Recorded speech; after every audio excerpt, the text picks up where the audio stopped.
സംസ്ഥാനത്തെ ഒന്നടങ്കം ഞെട്ടിച്ച തിരുവനന്തപുരം നെടുമങ്ങാട് 1.5 വയസ്സുകാരന്റെ ക്രൂരമായ കൊലപാതകത്തിൽ ഇപ്പോൾ നിയമപരമായ നിർണായകമായൊരു ഇടപെടൽ ഉണ്ടായിരിക്കുകയാണ്. അമ്മയും പങ്കാളിയും ചേർന്ന് കുഞ്ഞിനെ ക്രൂരമായി മർദ്ദിച്ച് കൊലപ്പെടുത്തിയ സംഭവത്തിൽ കേരള ഹൈക്കോടതി ഇപ്പോൾ നേരിട്ട് ഇടപെട്ടിരിക്കുന്നു. മാധ്യമങ്ങളിൽ വന്ന വാർത്തകളുടെ അടിസ്ഥാനത്തിൽ ഹൈക്കോടതി സ്വമേധയാ എടുത്ത കേസിലാണ് ഈ അടിയന്തര നീക്കം. കുഞ്ഞിന്റെ ജീവൻ രക്ഷിക്കാൻ പോലീസിന് കഴിഞ്ഞില്ലെങ്കിലും ആ ക്രൂരതയ്ക്ക് കാരണക്കാരായവർക്കെതിരെ പോലീസിന്റെ ഭാഗത്തുനിന്നുണ്ടായ ഗുരുതരമായ വീഴ്ചകൾക്കെതിരെയും ശക്തമായ നടപടികളിലേക്ക് നീങ്ങുകയാണ് കോടതി. ഈ ക്രൂരമായ കൊലപാതകത്തിലേക്ക് നയിച്ച സാഹചര്യങ്ങളിൽ പോലീസിന്റെ ഭാഗത്തു നിന്ന് ഗുരുതരമായ സുരക്ഷാ വീഴ്ചയും നിസ്സംഗതയും ഉണ്ടായിട്ടുണ്ടെന്നാണ് പുറത്തുവരുന്ന വിവരങ്ങൾ. നിയമം നടപ്പിലാക്കേണ്ടവർ കൃത്യസമയത്ത് ഇടപെട്ടിരുന്നെങ്കിൽ ആ കുഞ്ഞിന്റെ ജീവന് നഷ്ടമാകില്ലായിരുന്നു എന്ന വിലയിരുത്തലിലാണ് ഹൈക്കോടതി കടുത്ത ഭാഷയിൽ സർക്കാരിനോട് ചോദ്യങ്ങൾ ഉന്നയിച്ചിരിക്കുന്നത്. ഈ ദാരുണമായ സംഭവത്തിന് മുൻപും കുഞ്ഞിന് നേരെ നിരന്തരം ക്രൂരമായ ശാരീരിക പീഡനങ്ങൾ നടന്നിരുന്നു എന്ന ഞെട്ടിക്കുന്ന വിവരമാണ് ഇപ്പോൾ പുറത്തുവരുന്നത്.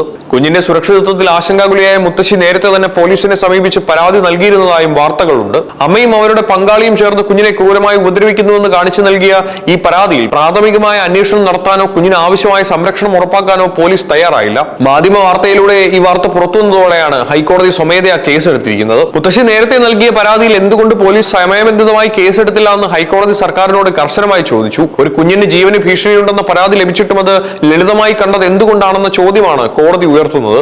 പോലീസിന്റെ ഇത്തരം നിസ്സംഗമായ സമീപനങ്ങൾ കുറ്റവാളികൾക്ക് കൂടുതൽ തുണയാകുന്നു എന്ന കടുത്ത വിമർശനമാണ് നിയമവൃത്തങ്ങളിൽ നിന്ന് ഉയരുന്നത്. കൃത്യമായ സമയത്ത് പോലീസ് നിയമപരമായ നടപടികളിലേക്ക് നീങ്ങിയിരുന്നെങ്കിൽ ഒരുപക്ഷെ 1.5 വയസ്സുകാരൻ നിന്ന് ജീവനോടെ ഉണ്ടാകുമായിരുന്നു. ഈ സാഹചര്യത്തിലാണ് സ്റ്റേഷനിൽ ലഭിച്ച പരാതിയിന്മേൽ പോലീസ് സ്വീകരിച്ച നടപടികൾ എന്തൊക്കെയായിരുന്നു എന്ന് വ്യക്തമാക്കാൻ അന്വേഷണ ഉദ്യോഗസ്ഥരോട് കോടതി ആവശ്യപ്പെട്ടിരിക്കുന്നത്. വരും ദിവസങ്ങളിൽ പോലീസുകാരുടെ ഈ വലിയ വീഴ്ചയ്ക്ക് കൃത്യമായ മറുപടി സർക്കാരിന് കോടതിയിൽ നൽകേണ്ടി വരും. മുദ്രവെച്ച കവറിൽ അടിയന്തര റിപ്പോർട്ട് സമർപ്പിക്കാൻ നിർദ്ദേശം കേവലം ഒരു സാധാരണ കേസ് ഡയറി സമർപ്പിക്കുന്നത് പോലെയല്ല. 1.5 വയസ്സുകാരന്റെ മരണത്തിലേക്ക് നയിച്ച ക്രൂരതകളെക്കുറിച്ചും അതിൽ പ്രതികളുടെ പങ്കിനെക്കുറിച്ചും അന്വേഷിക്കുന്ന അന്വേഷണ ഉദ്യോഗസ്ഥർ കൃത്യമായി ഒരാഴ്ചക്കകം തന്നെ മറുപടി നൽകണമെന്ന് കോടതി ആവശ്യപ്പെട്ടിട്ടുണ്ട്. കുഞ്ഞിന്റെ മൃതദേഹത്തിൽ നിന്ന് കണ്ടെത്തിയ പരിക്കുകൾ, മരണകാരണം, പ്രതികളുടെ പശ്ചാത്തലം എന്നിവയെല്ലാം ഉൾക്കൊള്ളുന്ന വിശദമായ വിവരങ്ങളാണ് കോടതി ആവശ്യപ്പെട്ടിരിക്കുന്നത്. വിവരങ്ങൾ പരസ്യമാക്കുന്നതിലൂടെ കേസ് അന്വേഷണത്തെ ബാധിക്കാതിരിക്കാൻ കോടതി അതീവ ജാഗ്രത പുലർത്തുന്നു.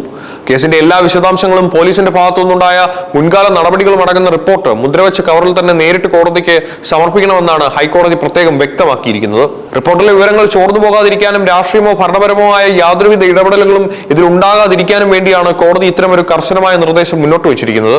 കോടതിയുടെ ഈ കടുത്ത നിലപാട് ആഭ്യന്തര വകുപ്പിനെയും പോലീസിനെയും ഒരുപോലെ പ്രതിരോധത്തിലാക്കിയിട്ടുണ്ട്. വരും ദിവസങ്ങളിൽ സർക്കാർ കോടതി മുൻപാകെ സമർപ്പിക്കുന്ന ഈ രഹസ്യ റിപ്പോർട്ടിന്റെ അടിസ്ഥാനത്തിലായിരിക്കും ഹൈക്കോടതിയുടെ അടുത്ത നിർണായക നീക്കങ്ങൾ. കുഞ്ഞിന്റെ മുത്തശ്ശി നൽകിയ പരാതി അവഗണിച്ച പോലീസുകാർക്കെതിരെ വകുപ്പുതല നടപടികൾ ഉണ്ടാകുമോ അതോ കേസ് പ്രത്യേക അന്വേഷണ സംഘത്തിന് കൈമാറുമോ എന്നൊക്കെ ഈ റിപ്പോർട്ട് പരിശോധിച്ച ശേഷം കോടതി തീരുമാനിക്കും. ഇനിയൊരു കുഞ്ഞിനും ഇത്തരമൊരു ദുർഗതി ഉണ്ടാകാതിരിക്കാൻ ശക്തമായ നിയമപരമായ തിരുത്തലുകൾ കോടതിക്ക് തുടക്കമിടുമെന്നാണ് നിയമവിദഗ്ധർ വിലയിരുത്തുന്നത്. അമ്മയും പങ്കാളിയും ചേർന്നാണ് കുഞ്ഞിനെ കൊലപ്പെടുത്തിയതെന്ന വാർത്ത പുറത്തു വന്നത് മുതൽ വലിയ രീതിയിലുള്ള ജനരോക്ഷമാണ് സംസ്ഥാനത്ത് ഉയരുന്നത്. പ്രതികളെ പോലീസ് ഇതിനോടകം അറസ്റ്റ് ചെയ്തിട്ടുണ്ടെങ്കിലും പരാതി ലഭിച്ചിട്ടും നടപടിയെടുക്കാത്ത പോലീസിന്റെ വീഴ്ചയും ഈ ഘട്ടത്തിൽ ചർച്ചയാവുകയാണ്. ഹൈക്കോടതിയുടെ അടിയന്തര ഇടപെടൽ കുഞ്ഞിന് നീതി ഉറപ്പാക്കുമെന്ന പ്രതീക്ഷയിലാണ് കേരളക്കര.